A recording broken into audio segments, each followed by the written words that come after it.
끝없는 우주 어딘가에 있을지도 모르는 지적 생명체. 우리는 그 존재를 계속 찾고 있습니다. 하지만 어쩌면 찾는 장소를 잘못 짚었는지도 몰라요. 그럼 행성이 아니라 위성으로 눈을 돌려보면 어떨까요? 위성은 언제나 행성의 그늘에 숨어 있습니다.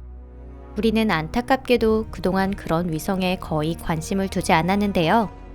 하지만 그것이 오히려 잘못된 것이 아니었을까요?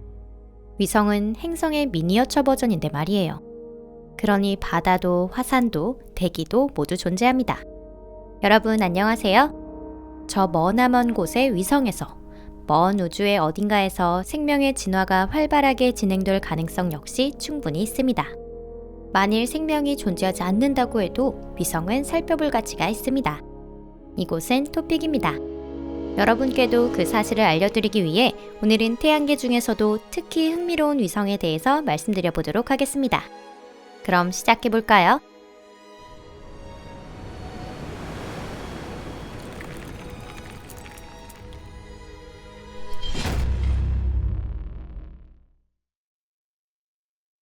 유로파는 목성의 위성 중에서는 가장 유명한 위성일지도 모릅니다.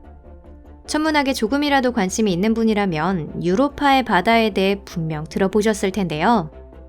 하지만 우리는 구체적으로 어떻게 그 정보를 알게 되었을까요? 그리고 유로파에 대해 또 어떤 재밌는 사실이 있는 걸까요? 작고 지루한 별. 유로파는 목성의 다른 갈릴레오 위성과 함께 1610년 갈릴레오에 의해 발견되었습니다. 이 별과 이오, 칼리스토, 가니메데를 포함한 화려한 4개의 위성 중 가장 작은 것이 유로파입니다. 이 별의 반경은 1560km, 표면적은 아프리카 대륙보다 약간 큰 3060만 평방킬로미터입니다. 유로파가 발견된 후 3세기 동안 이 위성에 대한 정보는 거의 얻지 못했습니다. 목성으로부터의 거리가 평균 67만 킬로미터라는 것 등 기본적인 특징밖에 밝혀지지 않은 것이죠. 목성으로부터의 거리로 말하자면 유로파는 이오보다 멀고 가니메데와 칼리스토보다는 가깝습니다. 유로파는 지구 시간으로 3.5일에 걸쳐 목성을 한 바퀴 돌며 목성에 대해 항상 같은 면을 향하고 있습니다. 사실 유로파 하늘에서는 목성이 큰 반점처럼 보이고 이동하지는 않지만 꽉 차 있는 것처럼 보입니다. 예전에는 지금처럼 유로파에 관심을 갖는 사람도 없었고요. 이 위성의 바다에 대해 아무것도 알지 못했습니다.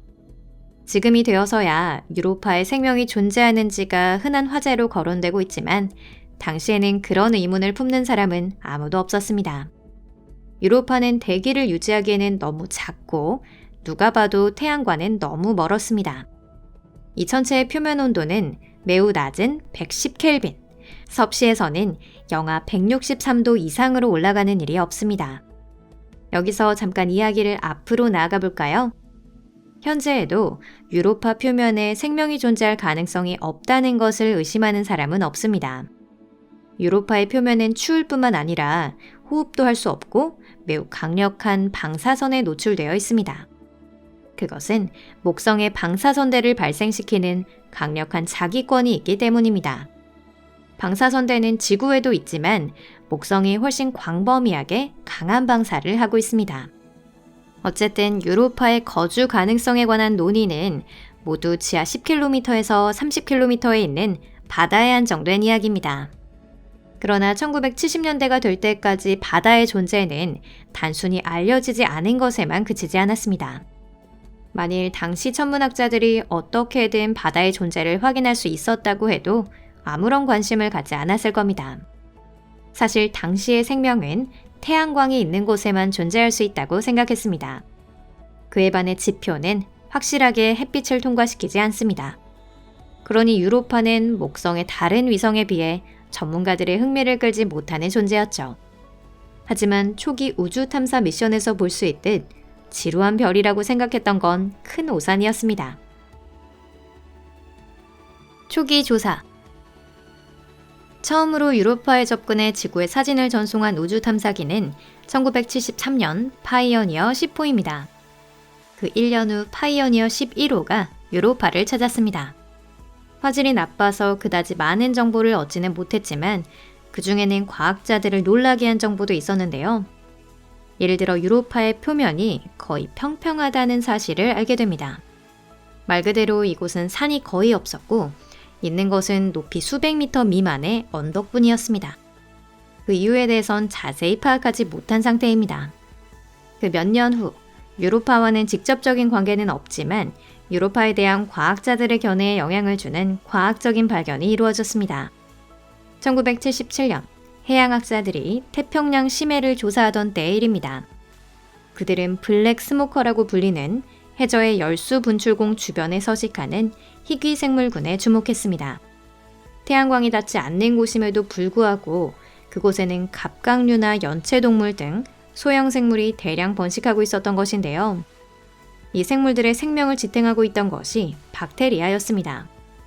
박테리아가 블랙 스모커 주변에 풍부하게 존재하는 수소와 황화수소를 산화시켜 유익한 물질을 만들어내고 있었던 것이죠. 이렇게 해서 다세포 생물을 포함한 생명은 햇빛이 닿지 않는 곳에서도 충분히 살 수 있다는 것을 과학자들은 처음으로 알게 되었습니다. 이는 다시 말해 땅 속에서도 에너지 공급이 가능하다는 것을 의미합니다. 이 발견 후 2년 후인 1979년 그 유명한 보이저가 유로파를 방문했습니다. 보이저는 파이어니어보다 질 좋은 지표의 사진을 촬영하는 데 성공했습니다. 또한 많은 지학적 데이터도 전송해 주었죠. 유로파 지하에 바다가 있지 않을까라는 가설이 세워졌던 것도 바로 이 무렵입니다. 그 증거를 모아준 것이 바로 보이저입니다. 먼저 유로파의 지표는 매우 매끄러우며 새롭고 순수한 얼음으로 이루어져 있다는 것을 알게 되었습니다. 이를 통해 지표면에는 정기적으로 물이 흘러나오고 있다는 사실을 알 수 있습니다. 이 물은 어딘가 깊은 곳에서 온 것으로 보여집니다. 이어서 유로파의 줄무늬가 발견되었습니다. 이는 지표에 쌓인 얼음이 물에 의해 압박되었을 때 생기는 균열과 비슷한 것입니다. 그리고 과학자들은 렌티큘러 또는 죽은 개라고 불리는 독특한 지형에 주목했는데요. 이는 보다 따뜻한 얼음이 지각의 깊은 곳에서 상승할 때나 반대로 차가운 얼음이 가라앉을 때 생기는 울퉁불퉁한 어두운 반점을 말합니다. 이런 과정이 일어나려면 위성의 깊은 곳에서 이 얼음을 데워주는 어떤 열원이 필요합니다. 예를 들어 위성 내부의 열이나 목성의 중력의 원인이 되어 일어난다고 알려진 플레이트 활동 등을 들 수 있습니다. 그렇다면 만약 아래 어딘가에 물론 유로파 기준으로 따뜻한 얼음이 있다면 더 깊고 따뜻한 곳에서는 물이 액체 상태로 존재할 수 있지 않을까요? 그래서 과학자들은 유로파의 바다에 대한 정보와 생명은 태양광 없이도 행성 내부의 열만으로 충분히 살 수 있다는 정보를 종합적으로 생각해냈습니다. 이렇게 해서 유로파는 금세 태양계 내 외계 생명체 탐색 후보지로서 최우선 목표 중 하나로 올라섰습니다. 게다가 이때는 이미 금성에는 생명이 존재하지 않는다는 것이 확정된 상태였고 화성에는 기적적으로 살아남은 박테리아가 발견된 것이 고작이었을 때였습니다. 새로운 데이터와 향후 예정. 그 후 유로파는 허블 우주망원경과 탐사선 갈릴레오에 의해 조사되었습니다. 과학자들은 이를 통해 새로운 정보들을 얻을 수 있었지만 아직 해명되지 않은 문제들도 많이 있습니다. 특히 유로파 바다가 왜 수십억 년 동안 액체 상태를 유지할 수 있는지에 대해선 아직 완전히 밝혀지지 않았습니다. 어쩌면 목성의 인력에 의해 생기는 중력의 혼란이 원인일지도 모릅니다. 거대 행성에 중력이 미치는 영향은 만만치 않습니다. 예를 들어 이오는 말 그대로 목성의 중력에 의해 뒤집혀서 끊임없이 화산 폭발을 일으키고 있습니다. 유로파는 이오보다 먼 위치에 있지만 목성의 인력의 영향을 받고 있는 것에는 변함이 없습니다. 유로파를 더 조사하기 위한 프로젝트가 몇 가지 있습니다. 특히 크라이오봇이라는 소형 수영 로봇을 이용해 유로파 지각을 녹여서 캐거나 바닷속의 하이드로봇이라는 바다 조사에 특화된 장치를 보내겠다는 방안이 이에 해당합니다. 가장 큰 문제는 지구 미생물에 의해 유로파 바다가 오염될 위험이 있다는 것입니다. 또한 지각 굴착 자체가 매우 어렵다는 문제도 있는데요. 그 유명한 콜라반도 초심층 시추공의 길이를 넘는 두께의 얼음을 관통시켜야 하기 때문입니다. 유로파에 생명은 존재하는가 하는 문제의 답은 앞으로 찾아나가야 합니다. 그러나 유로파의 바다는 매우 압력이 높아서 실로 가혹한 조건이라는 것도 이해할 필요가 있습니다. 지적 생명체와 조우하는 일은 없겠지만 귀여운 해초 같은 걸 발견할 가능성은 충분히 있습니다. 토성 최대이자 최초로 발견된 위성. 지구를 제외하면 인류가 아는 한 완전한 수권을 가진 유일한 천체. 인류가 아는 한 정상적인 대기를 가진 유일한 위성. 그리고 외계 생명체가 서식할 가능성이 있는 천체. 이는 모두 태양계에서도 특히 흥미로운 천체 중 하나인 타이탄을 말한 것입니다. 평범하지 않은 위성. 타이탄은 네덜란드 천문학자 크리스티안 하위언스에 의해 1655년에 발견되었습니다. 그는 토성을 관찰하던 중 토성 주위를 대형 위성이 돌고 있다는 것을 알게 되었는데요. 재미있게도 그는 곧 이 천체의 공전 주기가 대략 16일이라는 것을 거의 정확하게 맞췄습니다. 다만 발견한 천체의 명칭은 전혀 떠올리지 못했는데요. 당초 타이탄은 단지 토성의 위성이라고만 불렸는데 그 밖의 위성이 발견되자 하위언스 위성이나 토성 제6위성이라는 이름으로 불리게 되었습니다. 타이탄이라는 명칭이 쓰이게 된 건 1847년 위대한 윌리엄 허셜의 아들 존 허셜이 그렇게 불렀던 것이 계기입니다. 타이탄은 상당히 대형 위성으로 크기는 수성을 웃돌지만 토성과 매우 가까운 위치에 있기 때문에 원시적인 망원경으로 조사하기는 어렵습니다. 게다가 과학자들은 이 위성이 어딘가 단조롭다라는 걸 일찍부터 깨닫고 있었는데요. 달이나 다른 위성에서는 어떤 구조를 볼 수 있는 반면 타이탄은 노란 모노톤처럼 보였습니다. 1907년 과학자들은 토성 최대 위성 타이탄에는 두꺼운 대기가 있고 그것 때문에 표면이 보이지 않는 것이 아닐까 추측했습니다. 그로부터 37년 후인 1944년, 이 가설이 옳다는 것이 확인되었죠. 분광기를 이용한 관측에서 타이탄에는 실제로 대기가 존재하고 거기에는 대량의 메탄이 포함되어 있는 것이 밝혀진 것입니다. 그 후 35년 동안은 타이탄에 관심을 갖는 사람은 거의 없었고 연구도 거의 없었습니다. 당시는 태양계에 있는 더 큰 천체도 별로 연구되지 않았고요. 게다가 먼 곳의 항성이나 은하를 조사하는 방법이 현저하게 발전했던 시기이기도 했습니다. 가뜩이나 조사하기 어려운 위성인데 아무에게도 필요가 없는 존재였던 것이죠. 대기가 있는 것조차 드문 일이라고 생각되지 않았는데요. 위성이 태양계에서 유례가 없는 천체라는 건 지금이기에 알려질 수 있었던 사실입니다. 또한 타이탄이 생명의 요람이 될 가능성이 있다는 생각도 하지 못했습니다. 당시의 상식으로는 생명에는 태양광이 필수적이었지만 타이탄에는 태양광이 거의 도착하지 않았습니다. 태양 자체가 멀리 있고 태양광은 대기에 가려져 있었죠. 생명이 빛이 없어도 존재할 가능성이 있다는 걸 알게 된 건 블랙 스모커가 발견된 1970년대에 이르러서입니다. 타이탄의 첫 번째 사진이 촬영된 것도 바로 이때였죠. 먼 세계의 포토 세션. 최초로 타이탄에 근접 플라이바이하여 촬영에 성공한 인공위성은 1979년 파이어니어 11호입니다. 하지만 이때의 사진은 화질이 그다지 좋지 않아서 타이탄은 오렌지색이고 대기가 있어 춥다는 사실 정도밖에 알 수 없었습니다. 전부 다 사진이 없어도 알 수 있는 것들 뿐이었죠. 다행히도 그 이듬해 보이저 1호가 타이탄 도달에 성공했습니다. 보다 고도의 기기를 통해 타이탄을 더욱 상세하게 조사할 수 있게 된 것인데요. 그동안 지루한 위성으로만 여겨졌던 타이탄이 사실 그리 지루한 천체가 아니라는 사실이 알려지게 된 것도 바로 이 무렵입니다. 특히 타이탄은 단순히 대기를 가진 것뿐만이 아니라 그 대기는 지구 대기의 질량을 상회한다는 사실을 알게 됩니다. 이는 비교적 소형 천체에는 대기를 유지할 만한 중력이 없고 제대로 된 대기는 존재하지 않을 것이라는 당시의 많은 상식들과 모순되는 것이었죠. 또한 타이탄의 대기 조성도 밝혀졌습니다.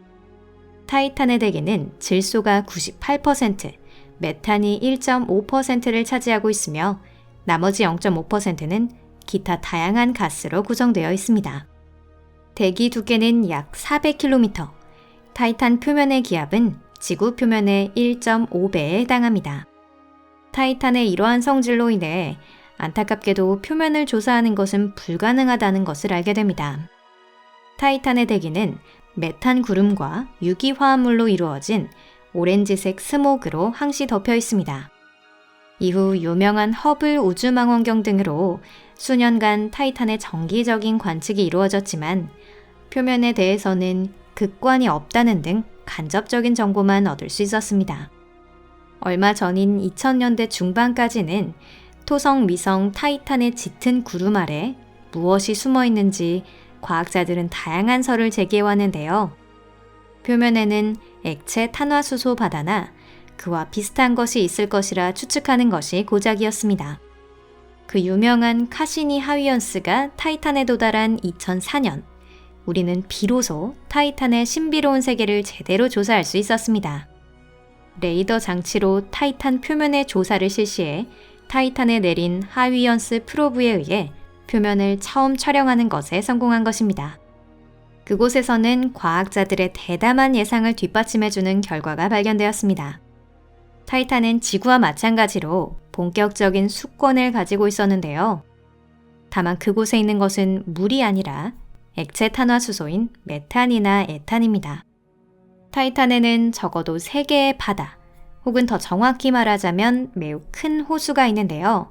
각각 크라켄해, 풍가해, 리게이아해라고 불립니다. 이 바다들에는 빗물로 가득 찬 몇 개의 강이 흘러들고 있는데요. 타이탄 바다에는 빙하가 존재할 가능성도 있지만 아직 발견까지는 이르지 못했습니다. 타이탄의 수권이 지구의 수권과 다른 점이 하나 더 있습니다.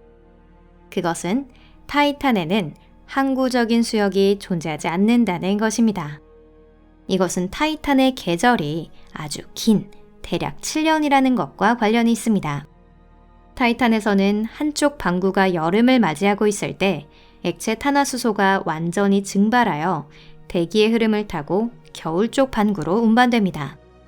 거기서 비가 와서 쏟아져서 새로운 수역을 만들어냅니다. 타이탄 관측 시 북반구에는 2개의 큰 수역이 있었던 반면 남반구에는 하나도 없었던 것도 바로 이것으로 설명이 됩니다. 재미있게도 타이탄에는 탄화수소의 수권에 더해 지표가 아닌 지하에 평범한 물이 존재하고 있을 가능성이 있는데요. 타이탄은 이른바 설선 건너편에 있습니다. 즉 타이탄과 같은 천체의 대부분은 표면 아래의 맨틀이 암석이 아니라 얼음인 것입니다. 토성의 중력에 의해 타이탄 내부가 따뜻해지면서 이 맨틀은 목성의 위성 유로파 지하에 있는 것과 같은 바다가 됩니다. 타이탄에 생명이 존재할 가능성은 있는 것일까요? 이건 아주 어려운 문제예요. 기본적으로 타이탄의 조건은 태양에 데워지기 전에 초기의 지구와 비슷하다고 과학자들은 지적하고 있습니다. 다만 그보다는 역시 지구 쪽이 더 온난했죠. 또한 이 위성에는 유기분자가 풍부하게 존재하지만 극히 단순한 유기분자에서 극히 원시적인 세포에 이르기까진 무척이나 긴 여정이 될 것입니다. 하지만 타이탄이 생긴 후 45억 년이 경과했으니 가능성은 있을지도 모르겠네요. 만약 타이탄 지하에 바다가 존재한다면 생명 탄생의 가능성은 있다고 할 수 있습니다. 만약 토성의 위성을 제대로 조사할 수 있고 타이탄의 표면과 지하에서 서로 관련이 없는 2개의 외계 생명권을 발견할 수 있다면 더욱 흥미로워지겠죠.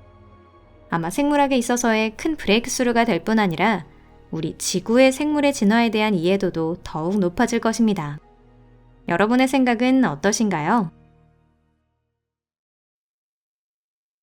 토성에는 유명한 링뿐만이 아니라 많은 위성들이 있습니다. 그 중에서 가장 지명도가 높은 건 물론 타이탄일 텐데요. 그렇다고 해서 태양계 제6행성의 다른 위성들에 흥미로운 것들이 전혀 없는 것은 아닙니다. 오늘은 여러분께 그걸 증명해 드리도록 하겠습니다. 이번 영상에서는 엔셀라두스와 그 수수께끼, 특히 이 위성에 생명이 존재할 가능성이 높다는 부분에 대해 집중적으로 다뤄보도록 하겠습니다. 거대 행성의 그림자로. 토성이 링뿐만 아니라 위성도 가지고 있다는 건 이미 오래전에 알려진 일입니다. 토성의 위성 중 가장 먼저 발견된 건 가장 크고 유명한 타이탄인데요.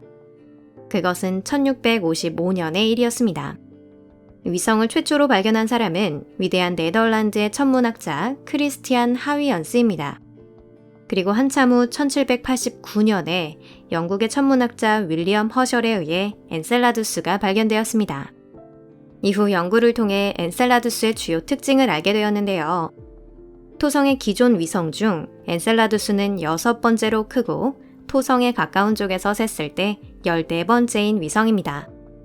지구 시간으로 하루 반 남짓을 걸려 링의 중심을 한 바퀴 돕니다.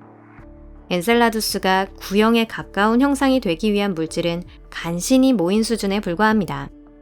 때문에 이 위성은 완전한 구형이라고는 할 수 없기 때문에 반경을 나타낼 때는 평균치가 사용되고 있습니다. 엔셀라두스의 평균 반경은 252km밖에 되지 않습니다. 표면적은 약 80만 평방킬로미터이고요. 이는 튀르키예 국토 또는 일본 국토의 2배 이상에 해당합니다. 참고로 타이탄의 표면적은 8천만 평방킬로미터 이상입니다. 이는 유라시아와 아프리카를 합친 면적에 조금 못 미치는 정도입니다. 또한 달의 표면적은 약 3,800만 평방킬로미터로 남북 아메리카의 총 면적에 약간 못 미칩니다. 엔셀라두스는 비교적 소형 위성이기도 하고 표면에 물로 된 얼음이 존재할 가능성이 높다는 것 외에 지난 200년 동안 새로운 정보가 거의 나오지 않았습니다. 다만 물로 된 얼음의 존재는 이 위성에 국한된 것이 아닙니다. 예를 들어 목성의 위성 유로파는 표면이 전체적으로 물의 얼음으로 덮여 있는데요. 이쪽의 유로파가 훨씬 크고 지구에 가깝기 때문에 망원경으로 조사하기 쉽습니다. 수수께끼의 막이 조금 열리다. 엔셀라두스를 처음 촬영하는 데 성공한 건 유명한 보이저 1호입니다. 1980년 11월 12일 보이저 1호는 엔셀라두스에서 22만 킬로미터 거리 지점을 통과했습니다. 화질이 그리 좋지는 않았지만 과학자들은 거기서 흥미로운 것을 발견하게 되는데요. 예를 들어 엔셀라두스의 표면은 상당히 새로웠고 큰 크레이터는 거의 없는 것으로 나타났습니다. 일반적으로 이건 화산 활동의 존재를 의미하는 것입니다. 용암이 오래된 지표에 쏟아지면서 새로운 지형을 만들어내는 것이죠. 그런데 이렇게 작은 천체에 대체 어떤 화산 활동이 있다는 걸까요? 이러한 천체의 내부는 금방 차가워지는 것이 일반적입니다. 이 수수께끼에는 해명이 필요했습니다. 또한 엔셀라두스는 토성의 링 중 이고리에 위치한다는 사실도 발견했습니다. 이후 이고리는 분화 때 이 위성 표면에서 방출된 입자로 이루어졌다는 것이 밝혀졌습니다. 앞서가는 건 여기까지만 할게요. 그리고 9개월 후 보이저 2호는 엔셀라두스의 8만 7천 킬로미터 거리까지 접근해서 쌍둥이 형제기보다 훨씬 가까운 곳까지 오는데 성공합니다. 그리고 엔셀라두스의 표면 일부를 처음으로 매핑하는 데 성공했습니다. 예를 들어 북반구에서는 적도 지역의 아주 작은 크레이터조차 거의 볼 수 없는 반면 고위도 때에는 크레이터가 존재하는 것으로 나타났습니다. 지표에서는 구불구불한 긴 도랑과 산맥 같은 지형도 발견됐습니다. 2대의 보이저가 가져온 데이터는 매우 흥미로운 데다 예상 밖이었는데요. 달인 거대 행성의 위성 2호에 화산 활동이 존재한다는 건 이미 알려져 있었지만 엔셀라두스는 2호와는 전혀 달랐습니다. 우선 엔셀라두스는 2호보다 훨씬 작기 때문에 내부는 죽어 있어야 하고요. 게다가 엔셀라두스가 훨씬 저온입니다. 그 얼마 후 보이저 2호가 화산 활동이 활발한 또 다른 위성 트리톤에 도달했을 때 과학자들은 얼음 화산으로 불리는 현상의 존재를 확인하게 됩니다. 엔셀라두스의 활동에 수수께끼가 풀린 것입니다. 얼음 화산은 태양계 중에서도 멀리 떨어진 천체에서 볼 수 있는 현상입니다. 이들 천체의 지질 구조는 지구형 행성이나 2호와는 달리 대부분 물과 메탄, 암모니아와 같은 다양한 종류의 얼음으로 이루어져 있습니다. 이들 얼음은 고체 상태로 고밀도의 외곽 속에 존재하고 있으며 그 아래에는 물, 메탄, 암모니아의 바다인 멘틀이 존재합니다. 얼음 화산의 경우 이른바 얼음의 용암이 지표로 분출됩니다. 얼음 용암은 매우 저온으로 예를 들어 타이탄에서는 영하 250도에 달하지만 지구에서 분출되는 일반적인 화산의 용암과 거의 동일합니다. 다만 엔셀라두스에는 아직도 많은 의문이 남아 있었습니다. 이 작은 위성이 지금까지 생각해왔던 지루한 빙상과는 전혀 다르다고 확신한 과학자들은 엔셀라두스의 조사를 다음 우주선 탐사기 카시니의 우선적인 타깃으로 삼았습니다. 카시니의 발견.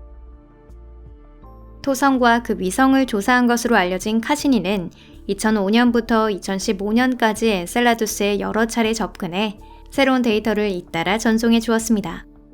이 놀라운 세계가 우리 앞에 그 모습을 드러낸 건 바로 이 탐사선 덕분일 텐데요.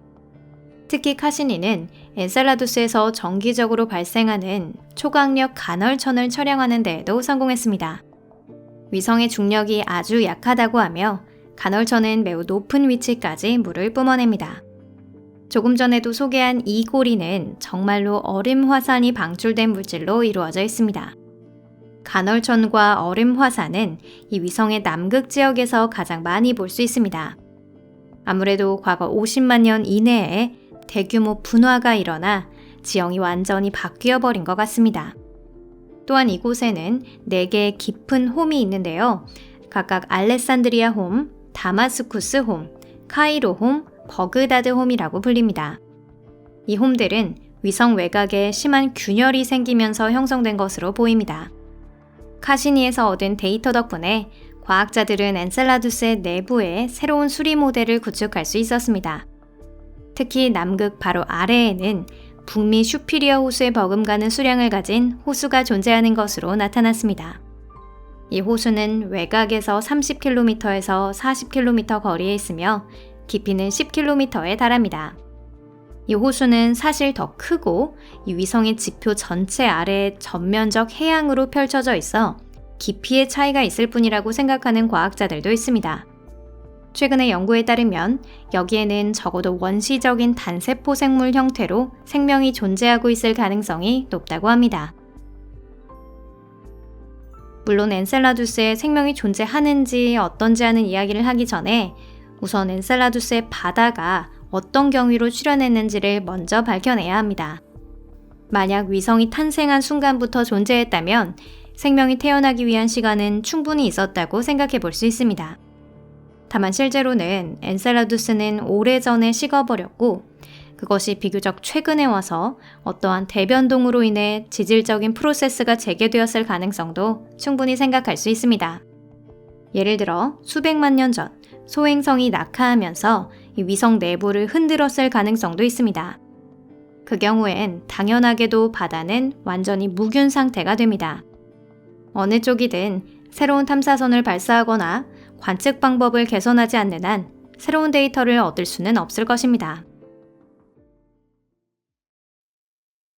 트리톤은 해왕성에서 유일한 대형 위성이자 태양계 중에서도 특히 희귀한 위성 중 하나라고 볼 수 있습니다. 이 위성에 대해 지금까지의 조사 과정을 통해 어떤 것을 알아냈을까요? 한 탐사기가 촬영에 성공했습니다. 그 사진으로 인해 트리톤의 이미지는 과연 어떻게 바뀌었을까요? 머나먼 행성과 그 위성. 제8행성인 해왕성에 위성이 있다는 사실이 밝혀진 건 이 행성이 발견된 지 불과 17일 만인 1846년 10월 10일의 일입니다. 흥미롭게도 100년이 넘는 세월 동안 트리톤은 거의 무명의 존재였는데요. 이름은 1880년에 제안되었지만 대부분의 과학자들은 그저 해왕성의 위성이라는 말로 불렀습니다. 당시엔 해왕성의 위성이 트리톤 하나밖에 없다고 생각했기 때문이죠. 1949년 이 거대 얼음 행성에 네레이드라고 하는 또 다른 위성이 발견되면서 비로소 트리톤이라는 이름이 정착되었습니다. 트리톤이 발견된 후 처음으로 탐사선이 보내지기 전까지 약 1세기 반 동안 과학자들은 이 위성에 대해 매우 많은 정보를 얻어낼 수 있었습니다. 예를 들어 트리톤은 반경 1353km의 상당한 대형 천체라는 것을 상당히 빠른 단계에서 알아냈죠. 즉 1930년에 발견되어 과거 제9행성으로 여겨졌던 명왕성보다 더 컸던 것입니다. 과학자들은 트리톤의 움직임에도 관심을 기울였습니다. 사실 트리톤은 해왕성 주위를 해왕성의 공전 자전과는 반대 방향으로 공전하고 있습니다. 이러한 위성은 역행 위성이라고 불리고요. 상당히 많이 존재하는 것으로 알려져 있습니다. 또한 트리톤은 역행 위성 중에서도 가장 큰 천체이며 구형이 될 정도의 질량을 가진 유일한 천체입니다. 그 무렵부터 이미 과학자들 사이에서는 왜 트리톤이 특이한 움직임을 보이는지에 대한 논의가 시작되고 있었습니다. 일반적으로 역행 위성이 되는 것은 행성에 포획된 천체인데요.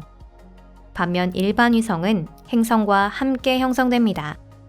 다만 트리톤 이외의 역행 위성은 크기가 작아 젊은 시절에는 아마도 소행성이었을 텐데 트리톤은 그렇지 않았습니다. 또한 20세기 말까지만 해도 명왕성 궤도 바깥에 다수의 준행성이 존재한다는 것에 대해서는 알려져 있지 않았으며 애초에 트리톤이 도대체 어디서 왔는지조차 알지 못했습니다. 또한 그 후 20세기부터 21세기에 걸쳐 많은 해왕성 바깥 천체가 발견되었습니다. 그렇게 트리톤의 기원에 관한 문제는 해결됩니다. 현재의 사고방식에 따르면 트리톤은 본래 준행성 규모의 자유부유 천체이며 형성 후 상당한 시간이 경과한 후 해왕성에 포획된 것으로 알려져 있습니다. 또한 트리톤은 해왕성의 궤도상에 있을 때 다른 위성 대부분을 쫓아냈습니다.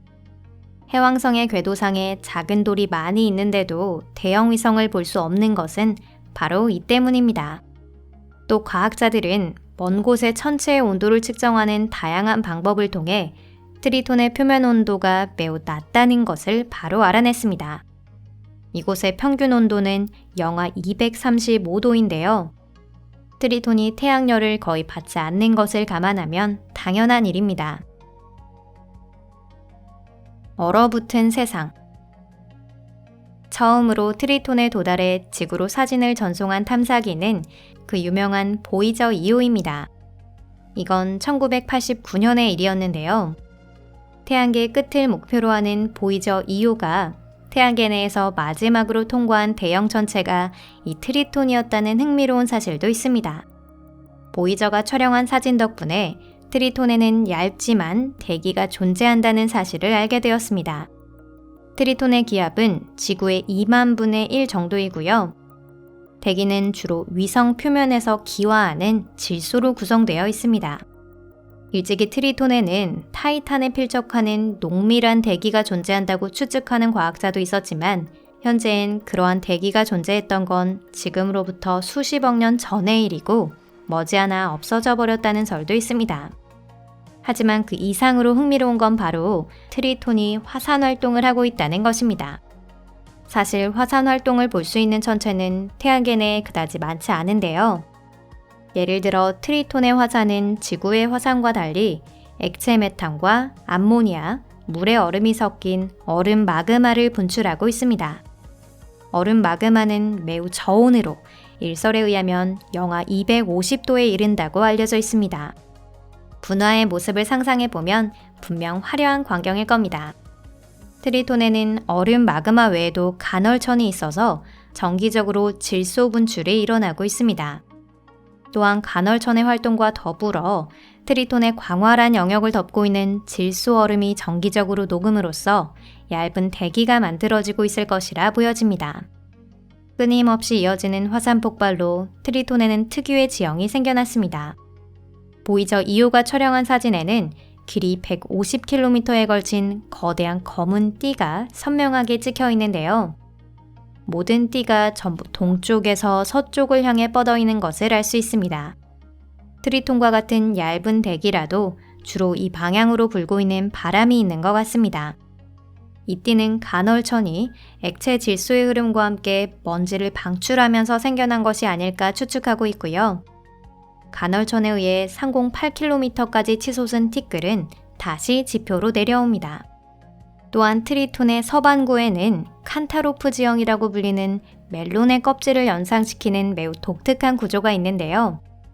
이 구조가 어떻게 형성되었는지는 알 수 없지만 이 지형은 트리톤의 지각 중에서도 가장 오래된 부분으로 알려져 있습니다.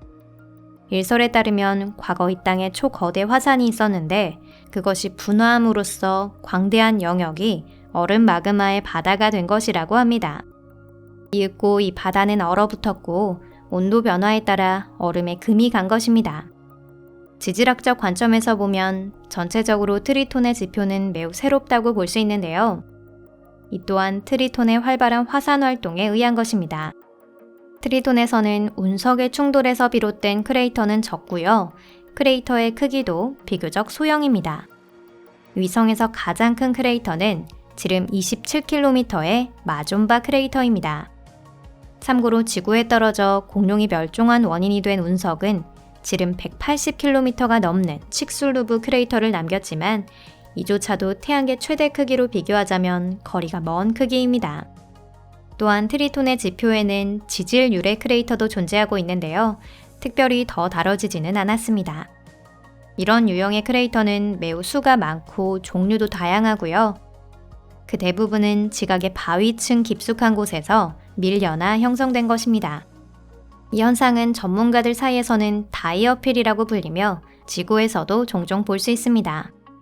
또한 트리톤에는 거대 계단과 같은 구조를 가진 동결 호수 같은 것도 발견되고 있습니다. 단의 높이는 각각 1m 정도인데요. 어쩌면 이 구조는 강력한 분화가 남긴 흔적일 수도 있는데 그렇다면 이곳에 장기간 물이 남아 있었을지도 모릅니다.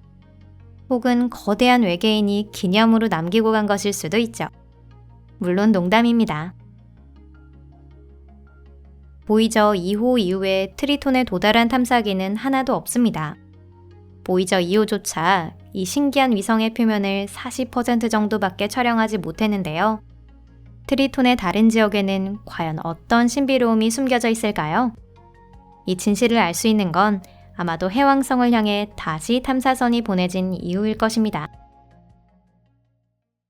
여러분은 나사가 목성에 있는 위성을 식민지로 만들려고 하고 있다는 사실 알고 계시나요? 그 위성이란 유로파도 가니메데도 아닌 바로 칼리스토입니다. 오늘은 우리의 호기심을 자극하는 위성 칼리스토를 자세히 보려고 합니다. 태양계에서 세 번째로 큰 이 위성은 여러분의 기대에 꼭 부합할 거예요. 왜냐하면 거기에는 대체 칼리스토에는 무엇이 존재하는 걸까요? 이 영상을 보시면 바로 아실 수 있습니다. 메디치의 별의 역사 1610년 1월 11일 갈릴레오 갈릴레이는 망원경으로 하늘을 봤는데 말이 안 나올 정도로 놀랐습니다. 천공의 거인, 목성이 하늘에 혼자 존재하는 것이 아니라 3개의 위성을 가지고 있었습니다. 그런데 다음 날 밤, 갈릴레오는 목성에 4번째 천체가 있다는 것을 발견했습니다. 갈릴레오는 그 천체에 관심이 생겼습니다. 그는 자신이 발견한 천체를 스폰서이자 패트런이었던 코시모 2세 대메디치 공작의 이름을 따서 메디치의 별이라고 이름을 지었습니다. 4개의 위성은 현재 갈릴레이 위성으로 알려져 있습니다. 그 4대 위성 중에서 목성에서 가장 멀리 떨어진 위치에 있는 위성이 바로 칼리스토인데요. 갈릴레오는 이 희귀한 천체들의 조사를 계속했습니다. 65번이나 관찰을 반복하여 그는 메디치의 별이 목성 주변을 돌고 있다는 것을 알아냈습니다. 이는 지구가 우주의 중심이 아니며 이 세상의 모든 것이 지구를 중심으로 돌고 있지는 않다는 니콜라스 코페르니쿠스의 주장을 뒷받침할 수 있었으며 아주 획기적인 관측이었습니다. 거의 같은 시기에 시몬 마리우스라는 다른 천문학자도 목성을 관측하고 있었습니다. 마리우스도 위성을 발견하여 각각 이오, 유로파, 가니메데, 칼리스토라고 이름을 지었습니다. 마리우스는 갈릴레오보다도 먼저 성과를 냈다고 주장했지만 오랫동안 자신의 우위성을 증명하지는 못했습니다. 그래서 마리우스가 제안한 명칭은 19세기 말까지 천문학 문헌에서 사용된 적이 없었습니다. 그렇다면 어떤 명칭이 사용되었던 걸까요? 맞습니다. 갈릴레이가 도입한 명칭을 사용했습니다. 예를 들어 칼리스토는 갈릴레이 위성 중에서 네 번째로 목성과 가깝기 때문에 목성 4라고 불렸습니다. 19세기 말부터 20세기 초까지 목성에서 새로운 위성이 발견될 때마다 과학자들은 번호를 이용한 명명체계의 불편함을 느껴 이를 바꿔야겠다고 생각했는데요. 거기에서 시몬 마리우스의 명명법이 떠오른 것입니다. 이게 바로 현재 쓰이는 명칭 칼리스토의 유래입니다. 이 명칭은 1975년에 국제천문연맹에 의해 정식으로 채용되었습니다. 초기 관측 칼리스토는 태양계에서 가니메데, 타이탄에 이어 세 번째로 큰 위성인데요. 그 직경은 4,821km로 수성의 99%에 해당합니다. 엄청난 크기 때문에 칼리스토는 과학자들의 눈길을 끄는 존재가 되었고 아주 흥미로운 연구 대상이 되었는데요. 하지만 오랫동안 칼리스토에 대해서 알려진 바는 거의 없었습니다. 우주 탐사가 시작되기 100년 전까지 천문학자들은 칼리스토를 표면에 별다른 특징이 없는 아주 평범한 전체로 생각했었습니다. 당시의 망원경으로 보면 근처에 있는 이오나 가니메데에는 기복 흔적이 보이는 반면 칼리스토와 유로파에는 뚜렷한 특징이 없다고 여겨졌습니다. 칼리스토를 더 가까이 관찰하는 데 성공한 최초의 탐사기는 파이어니어 10호인데요.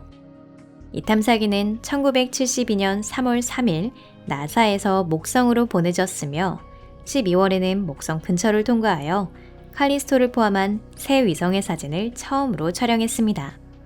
아쉽게도 기기 성능이 좋지 않아 사진이 아주 흐릿하게 찍혀 많은 정보를 얻지는 못했습니다. 또한 사진 속 칼리스토는 카메라에 담긴 위성 중에서 가장 먼 위치에 있었습니다. 파이어니어 10호가 칼리스토에서 139만 2,000km나 떨어진 곳을 통과했기 때문이죠. 너무 멀어서 놀라운 발견이냐 아니냐를 논하기 어려울 정도였습니다. 그로부터 1년 후 파이어니어 11호가 목성 주변에 들렀습니다.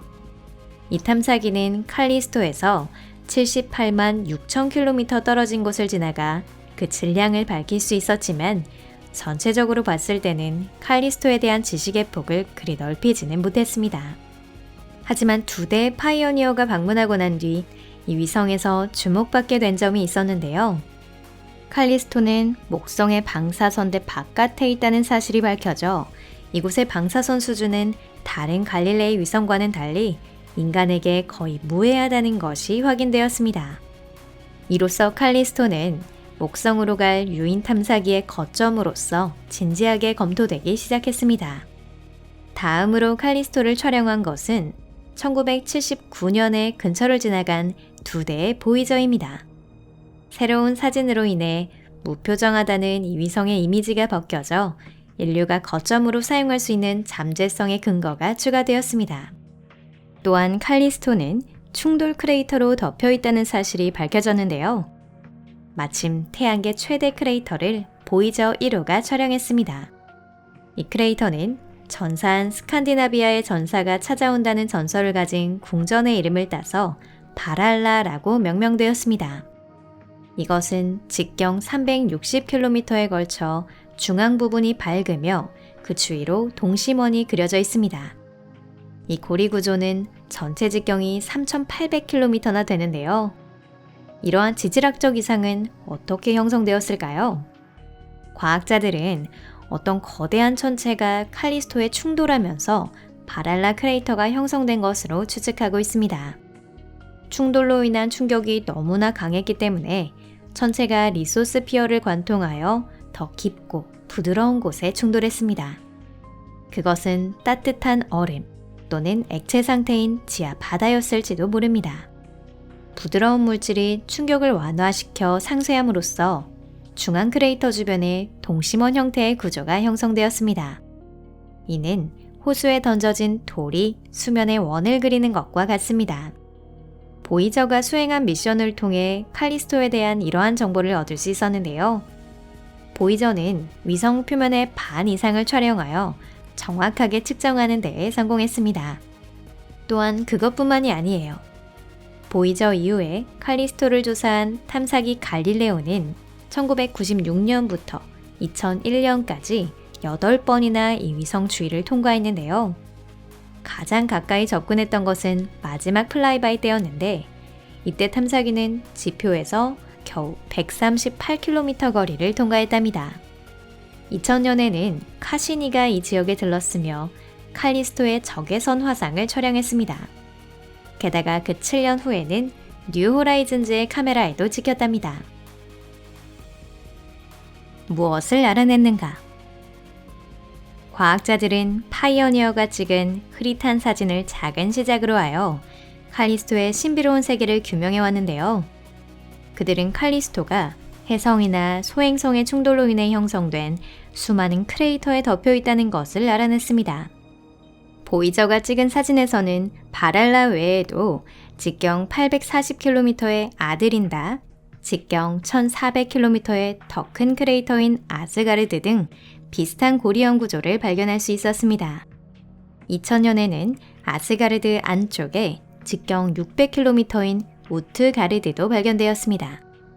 그런데 사진을 찍혔던 것은 고리형 구조만이 아니었는데요. 칼리스토에는 직경 200m에 이르는 크레이터가 수십 개나 있답니다. 그 중에는 사슬형 크레이터도 있습니다. 마트료시카 같은 이 크레이터는 흥미롭고 자세히 조사해야 할 구조를 더 많이 갖고 있을지도 모릅니다. 예를 들어 고물 사슬형 크레이터는 거대한 천체가 충돌하여 생긴 흔적이 342km에 걸쳐 이어져 있습니다. 아무래도 이 천체는 칼리스토를 스치듯이 충돌하여 몇 개의 조각으로 나뉘면서 이렇게 기묘한 각인을 남긴 것 같습니다. 칼리스토에는 백반도 있는데요. 이는 위성의 어둑한 표면에서 볼 수 있으며 비교적 작고 밝은 반점입니다. 이 중에서 가장 큰 것은 직경 390km인 콜 백반입니다. 소행성이 충돌하여 얼음 외곽이 느슨해지면서 형성된 것으로 생각됩니다. 참고로 얼음 외곽에 대해 이런 이야기가 있습니다. 칼리스토의 평균 밀도에 대한 연구에 따르면 내부 깊이가 100km 이상인 곳에 염수 바다가 있을 가능성이 높다고 합니다. 과학자들은 여기에 생명이 존재할 가능성이 충분히 있다고 생각하고 있는데요.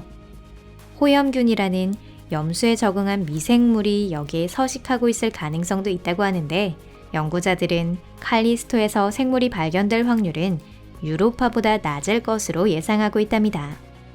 그 이유는 단순한데요. 위성 내부에 열 유속이 낮기 때문입니다. 이것으로 오늘 영상을 마칩니다. 시청해주셔서 감사합니다. 저희가 칼리스토로 조사단을 보낼 수 있으면 당연히 언젠가는 거기에 생물이 나타날 것입니다. 목성에서 가장 멀리 있는 갈릴레이 위성은 방사선이 낮고 물이 존재하며 지질적으로 안정되어 있다고 하니 식민지로 만들기에 적합한 장소로 여겨지고 있는데요. 이 위성에는 화산이나 리소스피어 플레이트가 없기 때문에 미래 이주민들은 여기서 확고한 기반을 확립할 수 있을 겁니다. 2003년 나사는 거점으로 쓰기 위한 후보 장소로서 칼리스토를 진지하게 조사했습니다. 또한 2040년대에는 태양계를 더 자세히 조사할 수 있도록 여기에 로켓 연료 생산 정류장을 설치할 수 있게 될 것이라는 견해를 발표했습니다. 물론 바로 실현될지는 의문스럽지만 그 계획이 성공하면 어떻게 될까요? 여러분은 어떻게 생각하세요? 여러분은 칼리스토의 식민지화가 실현될 거라고 믿으시나요? 댓글에서 알려주시기 바랍니다. 그리고 이 영상을 재미있게 보신 분들은 좋아요를 클릭해 주시고 SNS에서 공유해 주시면 정말 기쁠 것 같습니다. 잘 부탁드립니다. 어김없이 또 헤어질 시간이 왔네요. 곧 다시 뵐게요. 그럼 안녕히 계세요.